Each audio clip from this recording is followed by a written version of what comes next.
नमस्कार दोस्तों, कैसे हैं आप सब। उम्मीद करती हूँ आप सब अच्छे होंगे। तो आज का हमारा सफ़र आपके साथ रहेगा शरकत पार्क में। तो चलिए आज हम बताते हैं आपको शरकत पार्क, जो कर्नाटका के बहुत ही खूबसूरत डिस्ट्रिक्ट बेलगांव में है। यहाँ पर बहुत ही बड़ी रेजिमेंट, जिसको बोलते हैं मराठा लाइट इन्फेंट्री रेजिमेंट की छावनी है, कैंट है। और ये पूरा जो है कंटोनमेंट एरिया है। ये कंटोनमेंट एरिया का एक बहुत ही छोटा सा पार्ट शरकत पार्क है, जो अपने आप में एक बड़ी ही बेमिसाल इतिहास के साथ अपनी एक बुनियाद बनाए हुए बैठा है। तो आज हम जानने का प्रयास करेंगे शरकत पार्क के उस इतिहास के बारे में, जिसके बारे में शायद ही आपको पता हो। अगर आपको पता है तो बहुत अच्छी बात है, उसको हम थोड़ा सा करेंगे ब्रश अप। और यदि आपको नहीं पता है तो हम इसको बताएंगे आपको, और आपको जानकर लगेगा बहुत ही अच्छा। पढ़ते हैं, जानते हैं थोड़ा सा इतिहास। शरकत पार्क जो है ये 29 अक्टूबर 2014 29 अक्टूबर 2014 को डेडिकेट किया गया था यहाँ के सिटीजन्स के लिए, बेलगांव सिटीजन्स के लिए, कि यहाँ पर आए और जान सके उन यादों को और इन्जॉयमेंट कर सके और जुड़ सके उन ऐतिहासिक यादों से। यह डेडिकेट किया था हमारे ब्रिगेडियर संतोष कुरूप जी ने, ठीक है, जो प्रेसिडेंट है कंटोनमेंट बोर्ड ऑफ बेलगांव के, ठीक है ना।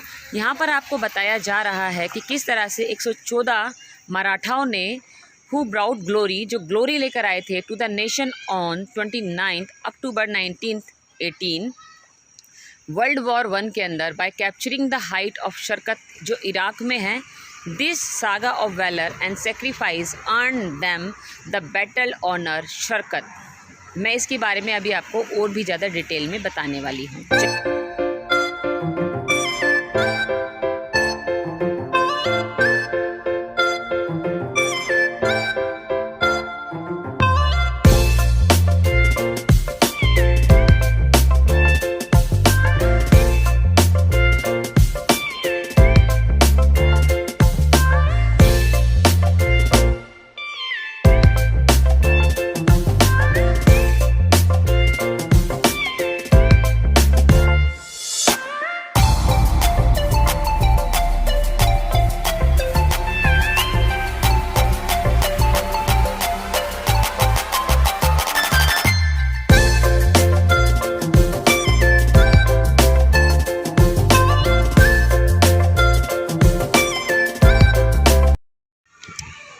ये बिल्कुल स्टार्टिंग जो हमारी एंट्रेंस है, मैं आपको थोड़ा सा घुमाकर दिखाती हूँ। ये गेट के अंदर मैं आ चुकी हूँ और यहाँ से स्टेयर से मैं जो है नीचे पार्क की तरफ बढ़ रही हूँ। पार्क बहुत खूबसूरत है, बहुत शानदार है। बच्चे यहाँ पर कर रहे हैं enjoy.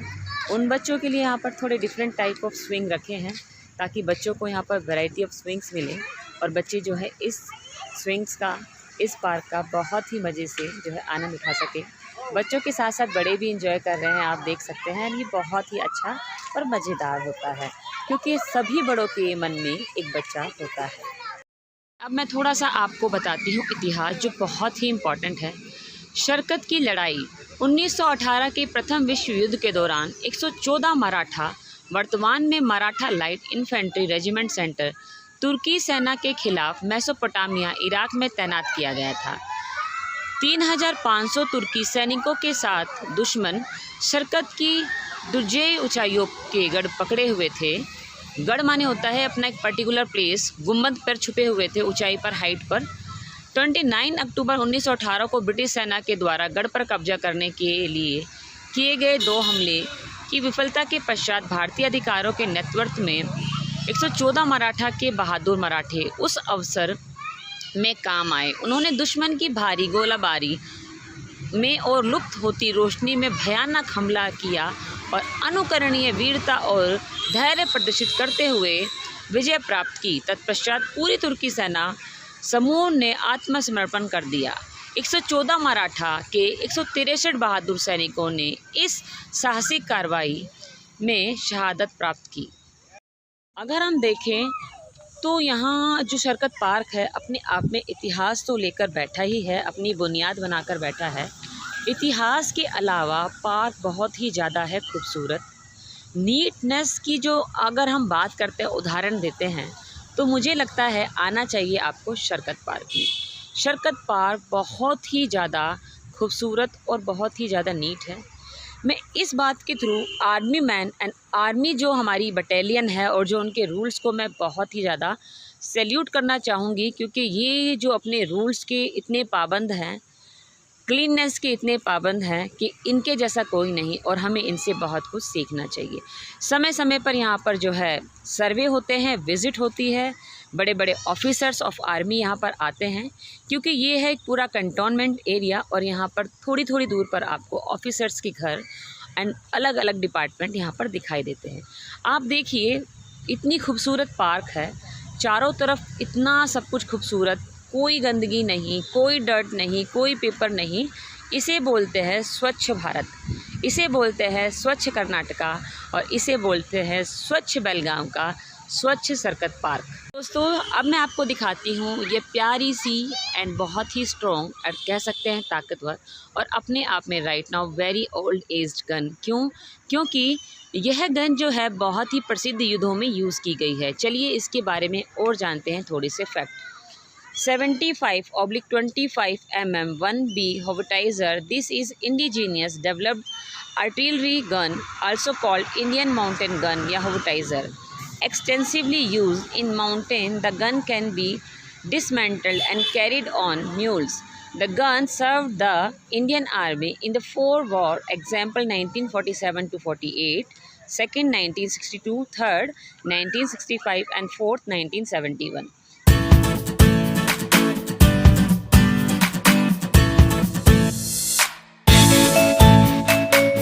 When any weapon and equipments of army retired and can say withdraw from the service is called decommission.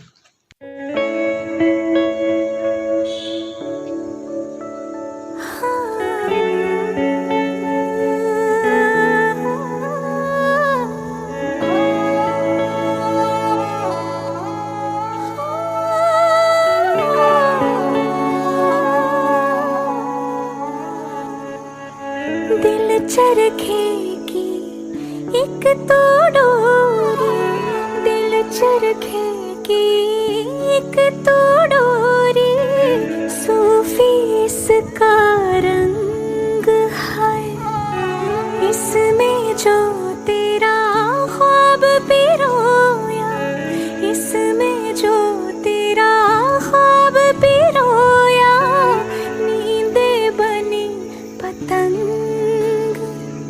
दिल भरता नहीं, आँखें रजती नहीं, दिल भरता नहीं, आँखें रजती नहीं, चाहे कितना भी देखती जाऊं, वक्त जाए मैं रोक न पाऊं, तू थोड़ी देर और ठहर जा, सोनिया तू थोड़ी देर और ठहर जा,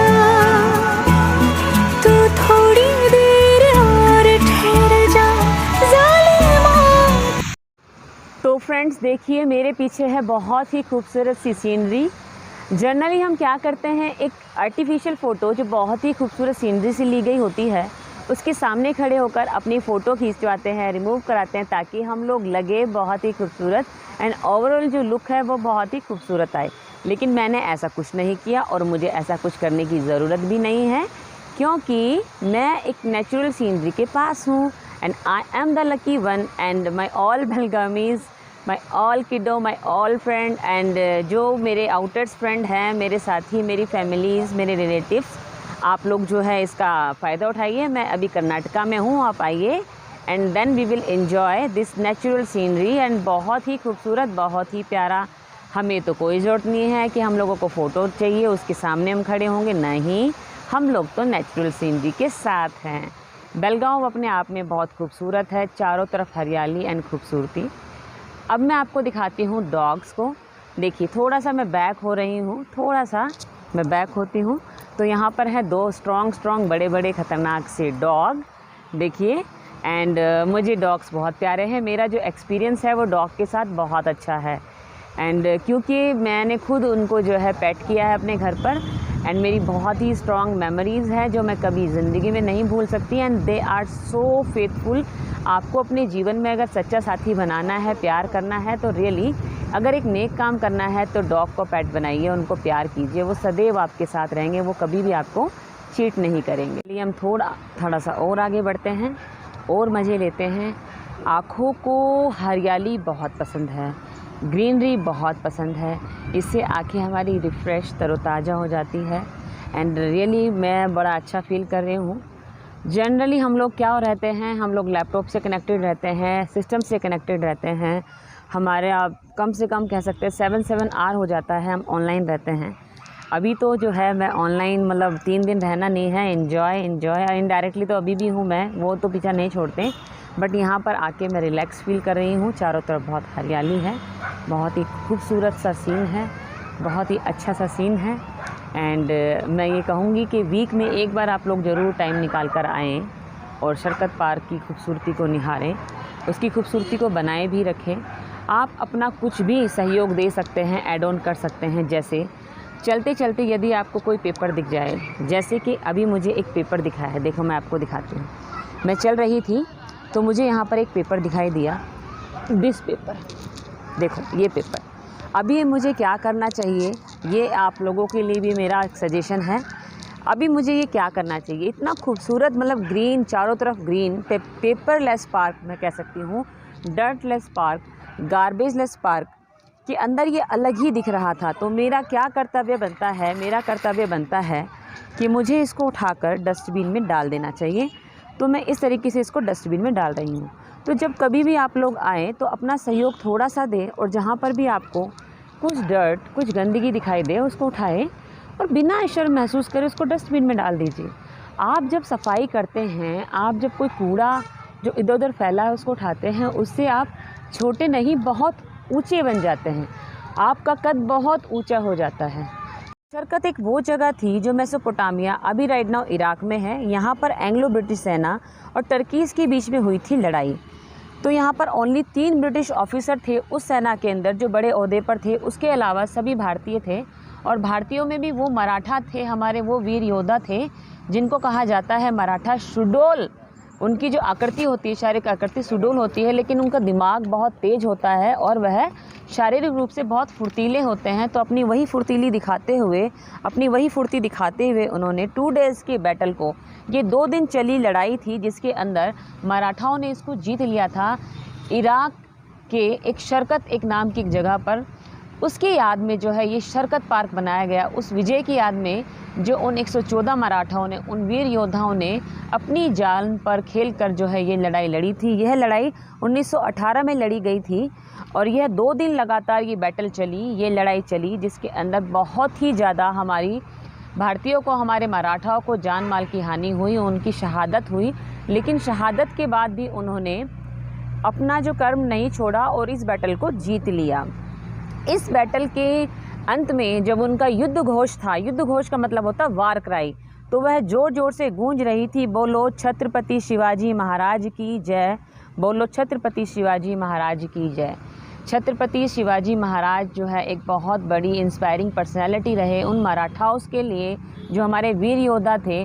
और मराठा लाइट इन्फेंट्री रेजिमेंट जो है उसी से डेडिकेटेड कह सकते हैं कि जो सेना टुकड़ी में हैं वो उसी के वंशज हैं, जो लड़ने में बहुत ही आतुर हैं और जो अपने देश के लिए कुछ भी कर सकते हैं। ऐसा भी कहा जाता है कि छत्रपति शिवाजी महाराज का जो एक एम था ना, वो स्टेटहुड नहीं था, नेशनहुड था। वह राष्ट्र के लिए, मैं आपको पहले बता चुकी हूँ, वह राष्ट्र के लिए लड़ते थे, ना कि अपने राज्य के लड़ते थे।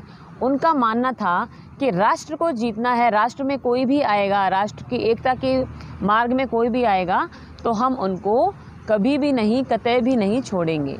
वह राष्ट्र को एक रखना चाहते थे। हूँ शरकत पार्क के वॉचमैन से जो बहुत ही डेडिकेशन और ईमानदारी से काम करते हैं। सर आपका नाम क्या है? गुरप्पा। दोबारा बोलिए। गुरप्पा। गुरप्पा नाम है। और ये मैं 2 से 3 बार आई हुई हूँ, इतने टाइम के पंचुअल है, कहते हैं बाहर जाइए, क्योंकि यही होना चाहिए। देखिए जब एक जिम्मेदारी मिलती है तो जिम्मेदारी को पूर्ण रूप से निभाना चाहिए। सर आप ये बताइए कि ये पार्क खुलता कब है? सुबह सर्कस पार्क। हाँ, खुलता कब है? 5 लाख 5 o'clock. हाँ सकाळी 5ला. ओके. एंड इवनिंग में बंद कितने बजे होता है? 6 बजे. 6 बजे, यानी कि 6 बजे बंद कर देते हैं. आप कब से काम कर रहे हो? गार्डन कब से यहाँ पर काम कब से कर रहे हो? 9 सकाळी 9ला सकाळी 5. नहीं, आप बोलो, अपनी लैंग्वेज में बोलो, कोई नहीं. अच्छा, यहाँ पर जो है सफाई कौन करता है यहाँ की? हम ही करते हैं. आप करते हो? हाँ. मैं अभी तो खाली हाथ आई हूँ, लेकिन नेक्स्ट टाइम आपके लिए मैं ज़रूर कुछ गिफ्ट लाऊंगी. एंड मैं बाय बाय करना चाहूँगी इस पार्क को. बहुत ही खूबसूरत पार्क है. आज मैंने बहुत बारीकी से इस पार्क को देखा, समझा. बहुत ही खूबसूरत है और सफाई की तो मैं कायल हो गई सच में. कितनी खूबसूरत, कितनी सफाई है. मैं वॉचमैन जी के पास ज़रूर आऊँगी और मैं कुछ मेरा मन है, मैं उन्हें मोटिवेट करना चाहती हूँ कि उन्हें अच्छा लगे. उनके काम को जो है हमें थोड़ी तवज्जो तो देनी ही चाहिए ताकि वो और अच्छे मोटिवेशन से काम करे. हम बाय बाय करना चाहेंगे इंडियन माउंटेन गन को, जो बहुत ही लाइट वेटेड एंड बहुत ही खूबसूरत है. हमें रियली ये 4 हमारी बड़ी बड़ी लड़ाइयों में रही एंड हमें सचमुच में हैट्स ऑफ टू इट कि इन्होंने हमें अपनी सेवाएँ दी हैं. एंड चलिए बाय बाय करते हुए हम लोग मेन गेट से होते हुए बाहर आते हैं. अगर मैं शिवाजी महाराज की बात करूँ, छत्रपति शिवाजी महाराज की बात करूँ, तो कहते हैं कि उन्हों का सीरियसली एक ही सपना था, नेशनहुड. और मैंने जब ये बात जानी और मैंने जब इस बात को समझा तो मैंने रियलाइज़ करा पर्सनली कि हम सबका भी तो ड्रीम नेशनहुड ही होना चाहिए ना. हम ये स्टेटहुड में क्यों जाते हैं या फिर हम डिस्ट्रिक्टहुड में क्यों जाते हैं? हमें नेशनहुड की बात करनी चाहिए. हमें अपने नेशन को एक रखना चाहिए एंड नेशन की रक्षा के लिए हम कुछ भी कर सकते हैं. घूमते हुए बाय बाय. ये वॉचमैन अंकल ने मुझे बड़े ही इज्जत से बाहर तक छोड़ने आए और मुझे बहुत अच्छा लगा. तो इसी के साथ मैं पार्क को करूँगी बाय बाय एंड आप लोग इसको देखें, इस ब्लॉग को देखें और एंजॉय करें.